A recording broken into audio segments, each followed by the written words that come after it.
ဒီအန်ဒီဆိုပြမှာပဲအညိုနဲ့ကိုတောင်းတနေကြတဲ့သူတွေပေါ့နော်ကဲဒီအန်ဒီဆိုအသက်80ကျော်နေပြီအညိုဆိုးွားထားတာလုံးဝလှတယ်နော်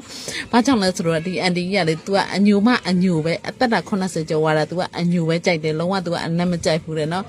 အခုလာมาတဲ့လူတွေလည်းအကုန်လုံးအညိုတွေကြီးပဲပြီးရင်ဘလို့သုံးရမလဲလို့မမြင်နေတဲ့သူတွေဒီမှာဒီအန်ဒီဆိုးတယ်လို့ပဲနော်ဖွားဖွားလေးပဲဆွဲပေးပါရှင်ဖွားလေးပဲဆွဲပေးပါဖွားလေးဆွဲပြီးပြီဆိုလို့ရှိရင်အိမ်ရရှိတဲ့ဘီလေးနဲ့ပေါ့နော်တတရရလေးဖိပေးပါရှင်ပြီးရင်လေခဏလက်တွေအရန်ပေလာလို့မေးတဲ့သူတွေပေါ့နော်ဖွားလေးဆွဲပြီးတော့ဒီအန်ဒီသုံးတယ်လို့မျိုးတီရှူးလေးနဲ့ဆွဲပြီးရင်တော့မပေပါဘူးရှင်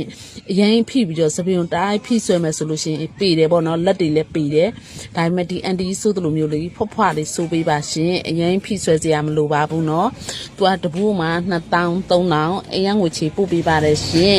ဖုန်းဆက်မှာလို့ရတယ်လို့ဘိုက်ပါနေလဲဆက်သွယ်မှာယူနိုင်ပါတယ်ရှင်TikTok CPရဆိုစပြန်လေးနည်းနည်းလေးနောက်ကြပါမယ်ရှင်ဒီရက်ထက်ဖုန်းဆက်မှာတဲ့လူတွေဆိုလို့ရှိရင်ကျေးဇူးအထူးတင်ရှိပါတယ်ရှင်ဒီအန်ဒီသုံးတယ်လို့မျိုးလေးပဲသုံးပေးကြပါရှင်